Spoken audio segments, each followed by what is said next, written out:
Hi everyone, welcome. We are here at lovely GamesBeat, and we are going to be talking about monetizing in VR. Can you guys all hear us up here? Yeah? Okay, good. So I'm Wanda Meloni. I am CEO and an analyst at M2 Advisory Group. I've been tracking graphics and development and tools and technology for 15 years. I'm also the executive director of the Open Gaming Alliance, which is a business trade association. Our goal is to bring together companies from the games industry to help make sure that we have a healthy marketplace and a thriving ecosystem. I'd like to actually introduce our panelists. We have Mihir Shah, sorry. No, it's okay. From Immersv, he's a CEO at Immersv, and Bendov from Sidekick VR, and Uhrman from Jaunt. And I wanted to just open it up right away so we can kind of get as much discussion as possible. Come on in, there's seats in the front. I'd like to ask you sort of, just first off, what are you seeing in terms of the industry and developers and where we're at for making money off of VR and immersive technologies at this point? Mihir? Yeah, so it's great to be here. Thanks for having me. My name is Mihir. I'm with Immersv. I feel like we've had this conversation twice before in the last 10 years, and one was around 2009 with iOS, and the one before that was around about 06, 07 on Facebook. I was lucky enough to be with a company called RockYou in the mid-2000s, towards the end of 2000, and in 06, 07, nobody was making any money. I think we had a ton of daily active users, and the conversation was very similar, which is how do we make money?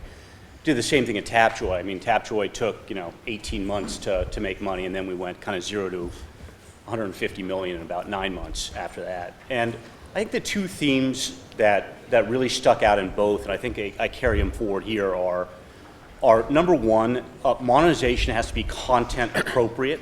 So I think as monetization is content services, and I'm not going to display ads in premium content because users aren't going to like them. And so content has to be paired with the right type of monetization. I think that's the first theme. And the second theme is, we need to get to reach, because I know a lot of the monetization discussions right now are, well, what else do we do besides, charging a premium or doing ads because we don't have enough? Well, it's one of those things you kind of got to wait for it, right? You're not going to make money regardless of what you do if there's 100,000 daily active users, right? And so those are the two big themes.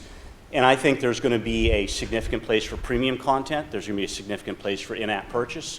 And there's going to be a absolutely ginormous space for advertising. And I know that may not be very helpful, but it's genuinely what I believe. And I think a lot of the discussion is about how do we make money today as opposed to how we can make money a year from now when the platforms hit critical mass. So I'm happy to share some data, but What do you think the tipping point is, though? Because you said 100,000 daily active users isn't going to matter. So when do you think it hits that number where it gets important? Tapjoy and this is the context. Tapjoy and its network, when we were 1 million DAU, we were making real money, right? We were making, we were generating in the order of $1 million a month ourselves, and we're paying out a lot more to content developers. And that was at 1 million DAU. We got to 10 million DAU, it was in the order of making $500,000 to $1 million a day off that with advertising. The advertising we're seeing in VR is anywhere between 3 cents a view and 10 cents a view, and that'll push up as the inventory gets harder to get to. My name is Guy. Great to be here. I run Sidekick VR, and we're publishing about 6 games on multiple platforms, mainly on mobile VR. As of Friday, we're publishing the top grossing game on Gear VR named Protocol Zero. So the short answer is you can actually make money today.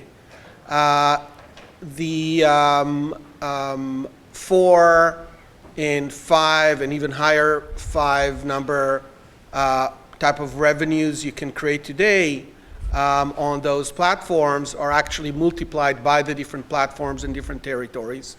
And you can go that route, or I think the biggest route right now as the market develops, and it's growing very, very fast, is by project sponsored by bigger media companies and hardware companies that are definitely out there and looking to create more to go on their platforms.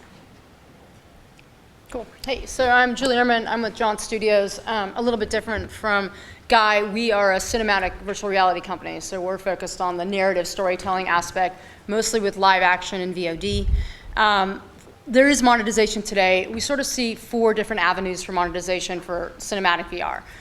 There's sponsored or branded content, so an agency or an advertiser will come in and sponsor a piece, and that can range anything from $50,000 to north of $1 million, depending upon how episodic in nature it is, how star-driven it is, and the quality of the product. We have found that agencies and brands are really excited about VR and want to find a way in, and not only want to test the waters with sort of more promotional, brand-oriented VR, but also something that pushes the envelope from a storytelling perspective and just be associated with it. So we're seeing that today. Then there's sort of the traditional sort of 3 verticals: AVOD, TVOD, and SVOD, right? So AVOD is advertising, which we talked a little bit about. And then there's transactional VOD and subscription VOD. I think transactional VOD for cinematic is going to be first and foremost. You can imagine going to a concert and having it recorded in VR, and then your buddy who's in New York couldn't go to the concert in LA, so she's willing to pay $30 to see it happen, right? So I think we're gonna start seeing a lot more of TVOD, and then as the libraries grow and as the quality of the content gets better, I think we'll start to see some subscription businesses, whether it's across the entire library like a Netflix or a Hulu, or whether it's for an individual vertical within an aggregators type platform. I think we'll start to see that. What is really interesting today, though, and proof point that people will pay for great VR is Mattel. So if you guys know, Mattel put out this Viewmaster, which is a throwback to when some of us were kids, and others of us don't remember. But they created these discs of virtual reality content, and you literally had to buy the disc to experience the VR. It wasn't purely just a downloadable experience. And those were $9.99, and they were selling incredibly well. And that was, again, people paying for VR today. So I think you can absolutely monetize it. You just have to have a great experience. So to sort of keep on this theme, I know a lot of indies have really sort of taken the plunge early to develop content, and they're either investing their own money or they are getting support from different platform vendors or content providers. So they're putting in a lot of risk, right? The big publishers haven't come in yet. They're waiting for more numbers. At what point are we really going to see some type of a payoff at the consumer level? I know you talked a little bit here, but do you have any idea of, are we 12 months out, 18 months out? Here's maybe and I just want to reinforce Julie's point real quick before I answer that question. I think this transactional on-demand versus subscription versus advertising, I think ultimately there's going to be some combination of those, right? Because you got to drive freemium to get people to try things, and it's the same on every platform, right? And so ultimately you want to get people to subscription because that's gold. But I think there's a continuum there. In terms of the specific question, here's probably some easy math. We're lucky enough to work with about 5 of the top 10 downloaded Google VR titles. And I think a good rule of thumb is these guys are making, from just advertising alone, about between 1.5 to 2 cents a DAU, right, today. Right now, that's dangerous because it's going to go up just like it did in mobile and Facebook, right? It's just early and there's not enough liquidity in the market yet. So if you do math, you get to 1 million DAU, which I think some of the titles will get to with Daydream's launch later this year, and then into next year. So I think 12 months out, we're going to be seeing a lot of developers making between $10,000 and $50,000 a day. And look, that's not Pokemon money, but it is exactly what happened in mobile when Tapjoy released Tap Defense and Tap Out, which you've already forgotten, but they were the #1 and #2 free-to-play games on the iOS store in 2009. And that's the kind of money we're making really, really early, right? We're going to see that in Q4, developers making between 10 and 50 grand a day on pure advertising. But again, the advertising's got to be integrated into the game, and so, for example, it's to get a new life or something that's going to drive those views. It's, the smaller you are, the earlier you'll go to a new platform. And, that's exactly what's happening now. A lot of time, it's a kind of a miss because that thing does not become a platform, whatever it is. Smart TVs come to mind, in the last maybe 5 years. The good news is that we have now fairly clear trends in terms of numbers of people that this is becoming a platform. When I say this is, I mean VR, both on the mobile side and on the high-end PC and console side. Definitely, we are focusing on the mobile side. We see the actual revenues coming in. So if you are a small team and you are able to potentially either leverage assets that you already have, or you can be kind of lean and mean and bring content to market. Gear VR performing very well in terms of revenues. You should be okay. I think the number that everyone's looking for, I know that we're looking for, is about 20 million active units out there across platform. Not daily, just 20 million users would allow us to move from a premium model into free-to-play. And that, I think, will happen, looking at the trends, 12 to 18 months. It's happening, and it's happening fast. Well, and I would just add that the platforms are really in support of developers and publishers and new IPs. So you guys all know HTC has a $100 million fund for content for the platform, and it runs the gamut from gaming to video to like fully immersive room scale to the couch type experience. And they don't look for exclusivity because they're trying to grow the entire pie. So they're a great partner to work with. Facebook has a multi-$100 million fund to fund content.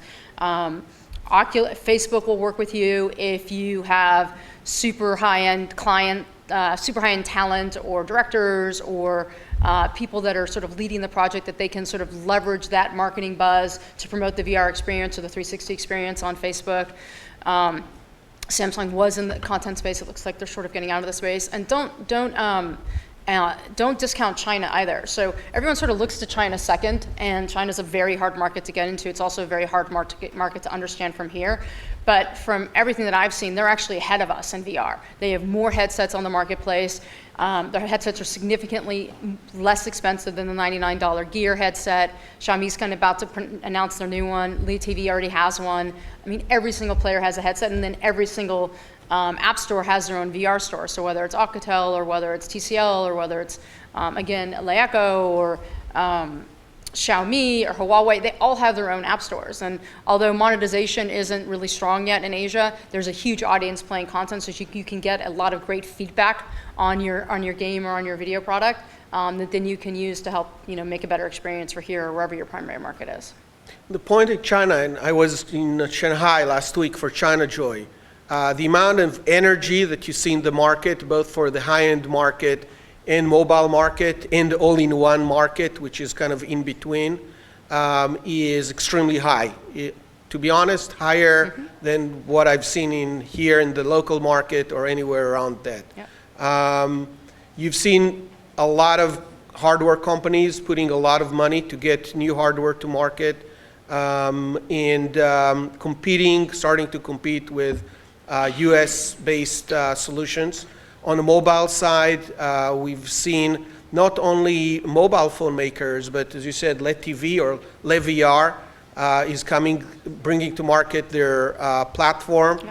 You see the business model there being subscription, which did not work here, but works very well for them on TVs and mobile phone, and they're bringing that to VR. So a lot of what will happen there, and add to that the internet cafe or the VR attractions that you have there in shopping malls, and they have thousands of them across China, is going to affect in more than one way how VR would be accepted here and how VR would actually create a business for groups here.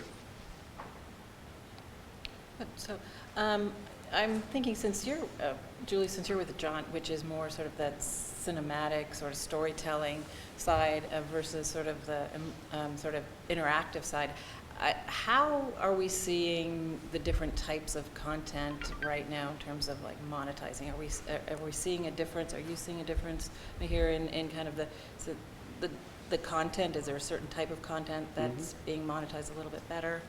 Well, Julie, why don't you take that first, and then I'll go. I actually brought data. Then they're going to like your answer a lot better than mine. So we haven't monetized yet. I mean, it's actually on our roadmap for this year to monetize. Outside of the sort of promotional sponsorship type aspect that we have done that. But we're talking Immersv about testing some advertising. We've got some great content coming out where I think transactional is going to play a really big role. I mean, when you put on the VR experience, yes, with gear, but certainly with Vive and Oculus, and you really feel that immersive experience, there's an ability to actually charge for that experience. And so we're trying to make sure that we enter in the market at the right point, which is not sort of the low-hanging fruit side of it, right? So how do you really quantify the experience comparatively to seeing a movie or a television show or a shorts form on YouTube? Where does this fit within that ecosystem, and then what's the right price point? And we're going to try to start there.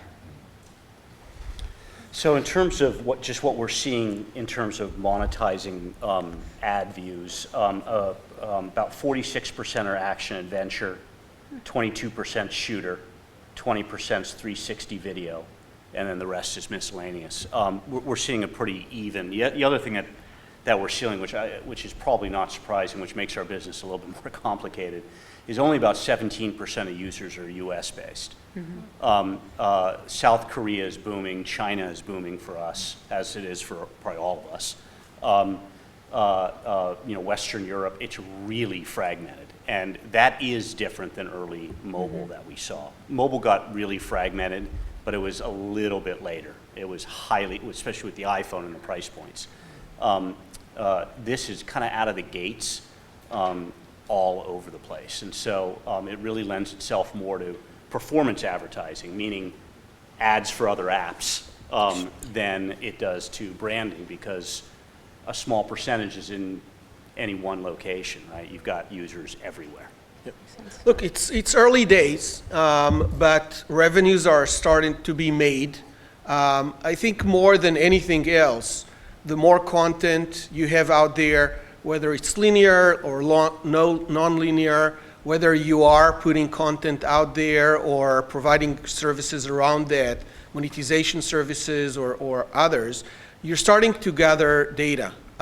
With any new platform, you see growth, and we definitely see growth around the globe, with China probably leading, and the US after. People are trying stuff. They are retaining with both movies and games that are performing better, that are higher quality, I would say. They're definitely paying for that content, for those content pieces, and we see that with our premium games. But it's still, kind of Wild West. No, there are no rules that are already set. I think between three of us, we see a lot of data, and that's critical for us to understand what's next, to understand where people are spending more time. We are trying to granulate it to the level that we see both platforms performance, but also kind of on top of that, the genre performance. And we see some genres doing better on certain platforms, and other genres doing better on other platforms. All that information is super new. Nobody knows that. And I think that's the most exciting thing in being early to this market. As you go in, you learn better, you become basically smarter as you're running your business on those new platforms. Which takes me to my next question that I wanted to ask, which was, if you are a developer, how do you choose, the genre or the platform, and you've got all the APIs that you have to deal with if you want to do like multiple platforms. What would you suggest? Well, any developer, any publisher, there's always a number of platforms. So, you need to prioritize. Understand what platform can work better for your game. Basically, where's your audience and what do they use? We're, at least both of us focus on mobile VR. I don't know, you guys are all over, right? Mm-hmm. But there's already, very clear difference.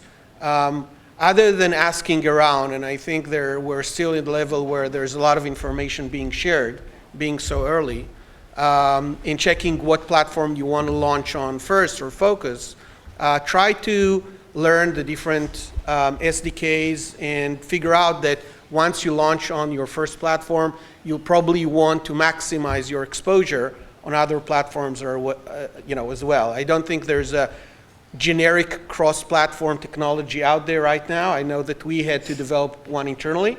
But, it's very similar to early days of mobile. That's part of doing business on those platforms. I think Guy's right.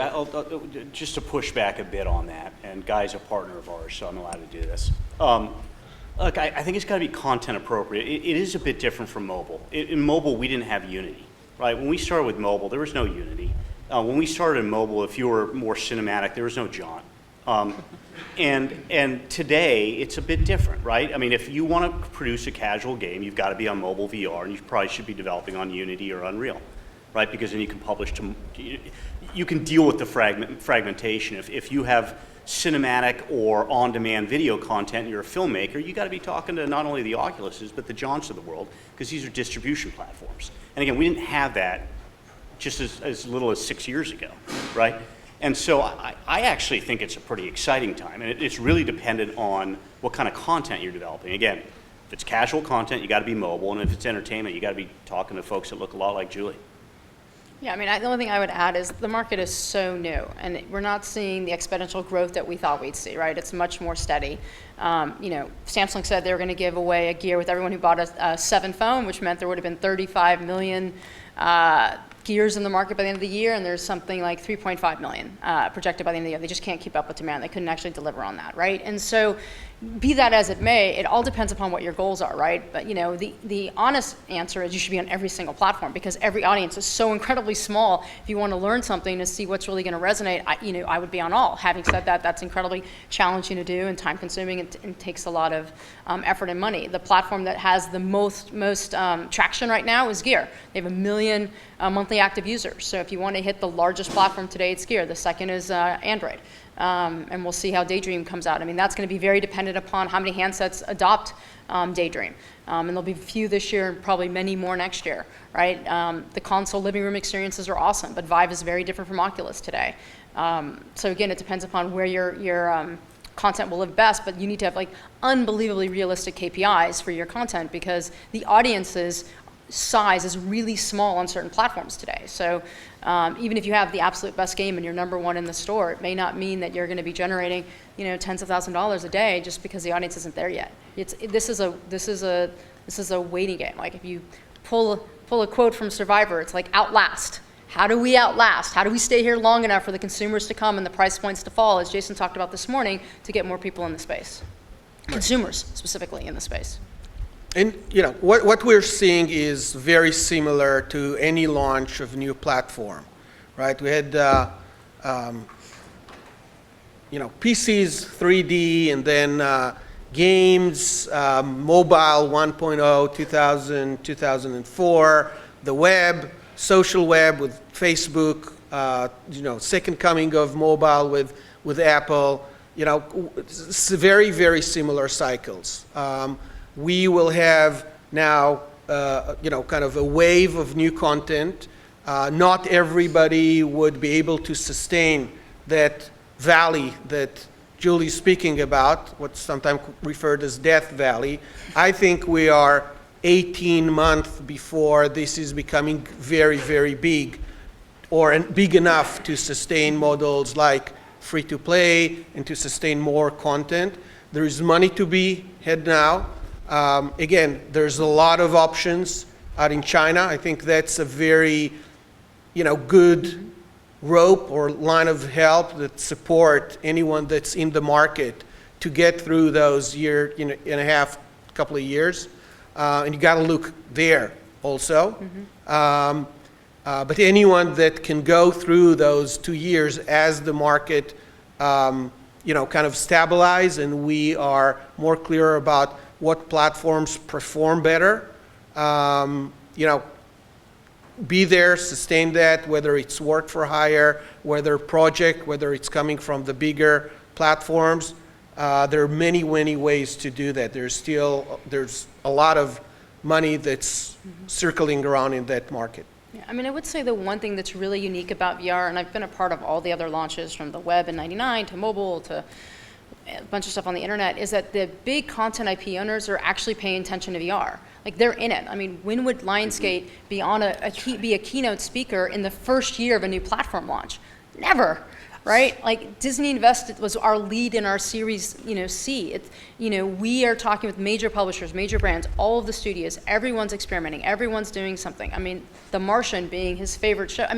You never get like the big IP holders early into a new platform launch, because typically what happens is the platform has to be stable. There have to be enough users. Indies have rolled through and spun out, and then there's an established market, and then the big guys come in and say, okay, great, the water's warm. We can now bring our brands in. It's safe. You're not going to ruin our IP. And that's just the complete opposite here with VR. They're in early and they're in first, and they're trying to learn about the space, which I think is actually great for indies and everyone, because it's going to extend it. It's not going to be like 3D TV, where it was the technology companies that led the revolution, and then they went to content and said, hey, look, we got this great technology, bring us your content. This is different. This is content guys coming and saying, okay, we're going to bring you the brands, we're going to bring you the new shows, we're going to bring you the movies. Let's hurry up and develop and build this audience. It's very different. In an excellent way for developers in the space.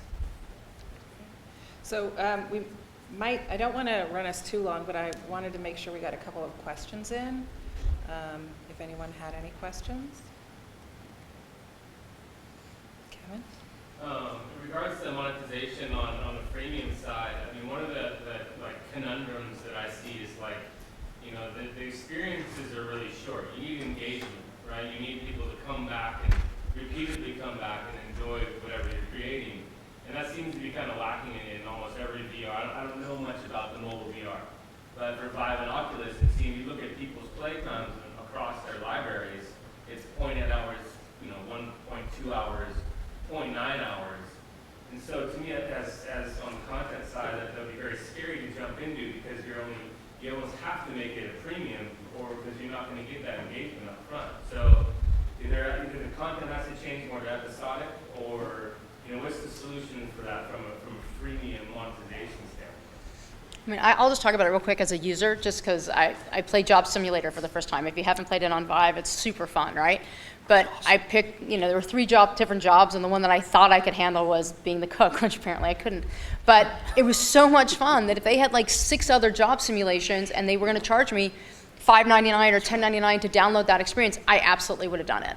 And so it's almost a little bit going back to the penny arcade idea, which is give them a little something, get them hooked, and then sell them a different experience versus some sort of in-app, especially to your point where, the amount of time it plays a crucial role in the value of money that you put against an experience. And the one thing I totally, by the way, I love that app. Right. If you guys haven't played it, it's Play unbelievable. It's awesome. So here's a little bit of metric. So that on mobile VR, we're seeing about 3 minutes engagement time. And in mobile, monetizing users, including watching a video all the way through where you had an economic trigger, right, a video advertisement, was low single-digit percentages. It's 1 to 3% of users you monetize. We're seeing 50%. And you know, there's a number of reasons for that. One is users are hungry for more content, so they're much more apt to watch a trailer in effect, right, to see what else is out there. But the numbers are just so ridiculously high on ad engagement within VR. You don't need the same cycle time. So now, obviously, that's not speaking to Julie's point, which is we need better content. We need a lot more of it. But the ad engagement time, I've just never even seen anything like it. It is nuts to be monetizing 50% of your available users. You got a very, very high quality type of audience right now. Very, you know, high enthusiast type of players. But those type of players are very different between the high-end platforms, PC-based and console and mobile. Very different kind of, you know, in time. What I've seen, and again, way faster than what I thought it would be, that really high quality, deep quality content is winning and taking over the quick, you know, quick and dirty type of let's get some stuff together on the platform and see how it plays. It worked for less than a year when the market started, and very quickly you could see on, and you know, we'll see that on PlayStation VR when it comes out, how, you know, production that are $20, $30 million and up are actually extending into VR and becoming, you know, those type of games that keep people retained for a long time, and very similar on mobile. We'll see that very, very soon as well. Good. I was told, like, Dean just walked in and said 4 minutes, but I'm afraid if we get into one more question. He's not here. I think we're There good. was somebody else. There was a, sorry. What have you seen as monetizing really well in terms of mobile VR and ad engagement? I'm primarily interested in mobile and how that's working. Yeah, sure. You're in the right room. Yeah, you're talking to the right people. I think two things. One is we've seen first-person shooter, and that includes kind of you're in space and you're in a spaceship. It's a very kind of natural extension, and there's also good titles, right? To Jason's point, it's pretty easy to port it in effect. And the other is what Jaunt does. Those are the two best, which is short form entertainment, whether it be on demand or streaming. By far, right? Things like action, adventure, and social, I can't even speak to. We do have some of those folks in our network. They don't seem to do very well yet. And I'm not a content person like these guys. I'm the money guy. But those two are working really well. Are there any titles that come to mind when you mention those? Yeah, I'm not sure though if I can share their Data. right. It's not that early. Last year I could have. Right. Yeah. No, but we can certainly talk about it. But yes, we have some titles that are killing it. Right. When it comes to games, definitely look at the higher kind of hardcore, just kind of shooting experiences are doing very, very well. Puzzles are doing well for, you know, a different audience. And we're checking 3 more genres right now. The hunger, to be honest, is so great that you see everything performing well. Most of what we do is premium or freemium, as in, you know, short demo, and then you need to unlock the rest of the content. And you definitely see a different price points from $99 to $9.99, you know, between the genres right now. Okay, well, good. I think that pretty much wraps it up before we. Thanks a lot, guys. Thank you Thank so you. much, everybody. Good,